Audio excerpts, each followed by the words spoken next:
to finish up, for now anyway, discussions on Macross 7. I'm going to review Mylene Beat. This is a one-issue comic that came out in 1998, and it's a supplement to Dynamite 7. And I just reread it right now just for this particular review because I own it. I didn't even know it existed until I saw it. I think it was on Merukari or something. I didn't even know it existed, and I'm like, there's a comic for this? So, it follows Mylene during the events of the Dynamite 7 OVA. And so it's with, it's on City 7 and all this other stuff. And a lot of the old characters do make appearances. Miria makes a couple appearances. Max makes a couple. Exodor's there, Everybody's there. Dr. Chiba and, Barton and all the other people. The thing is that it goes into a little more, like, there's a couple points that don't actually line up with the OVA very well. But in general, there's a couple scenes within it that are, that the writer, Tagama Mizuho, actually, takes a couple scenes from the OVA and implants them into the comic. But near the the situation where Mylene is about to get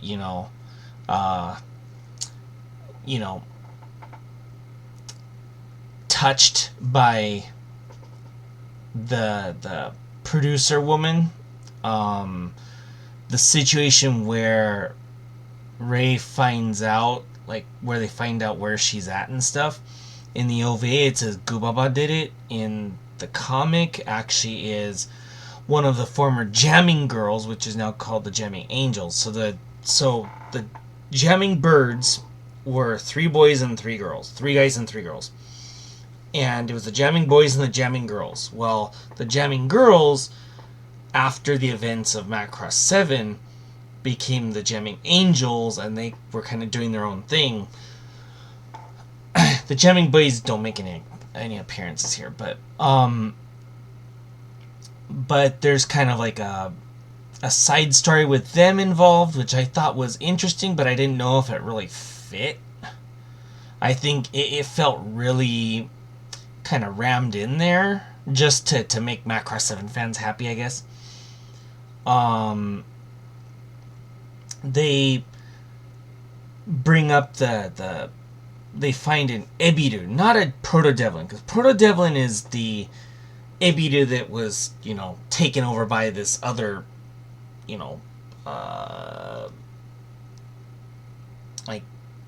life form, right?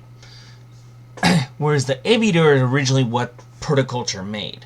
So in the story, there's a little story with Barton trying to, do more underhanded stuff like he did in the TV series to undermine everything. But he finds an Ebiru, and they try to make it, grow and all this other stuff. And that's a really forced in story, and I didn't think that was really necessary, because it doesn't really, it has some effect on the end of the comic, but it really doesn't, mean much. And, with Basara on Zola, the story was pretty wide open. They could write a good story here. I thought that this was there was quite a few things that were forced in there. The situation with after Mylene gets rescued by Ray and Vihida, well, in the animated version, it's just the 2 of them, and they're running away. Whereas in the comic, Akiko is with them, and the Ebiru actually likes Mylene's music, so she comes in.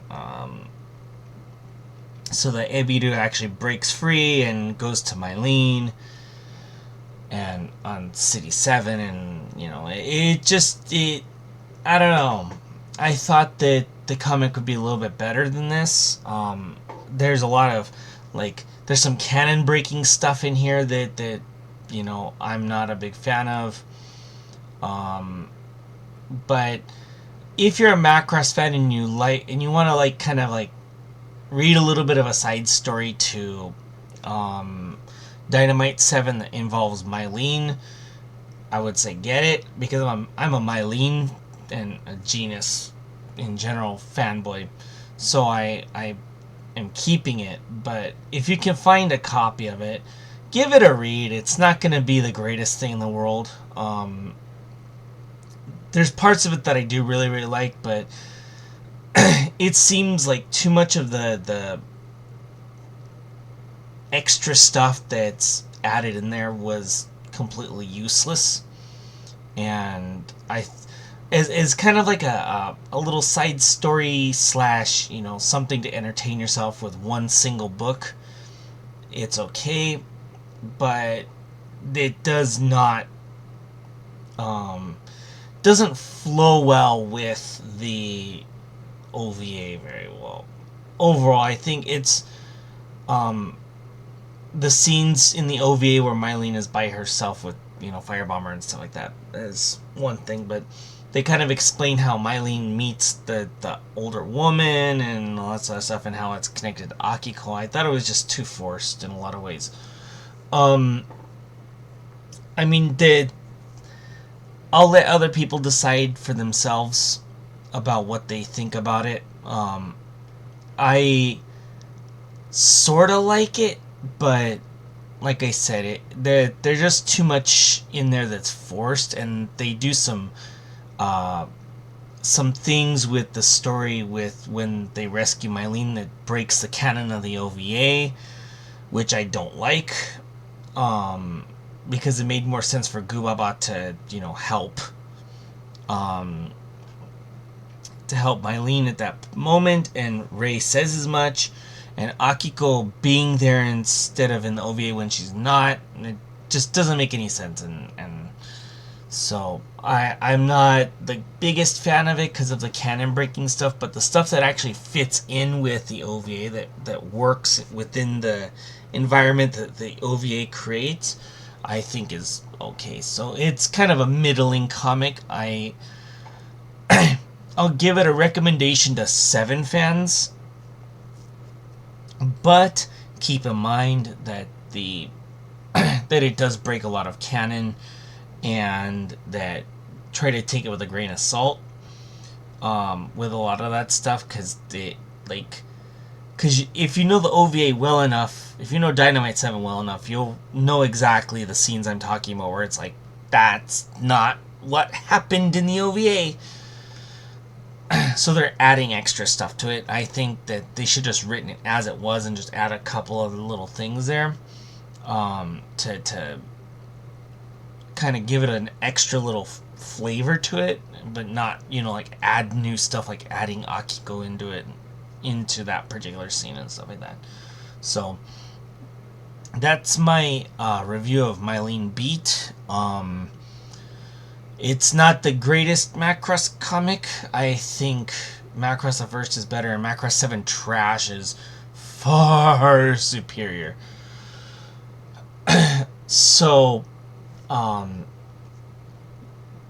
recommend it only to fans of 7 and fans of Mylene, and just keep in mind of the canon breaking stuff.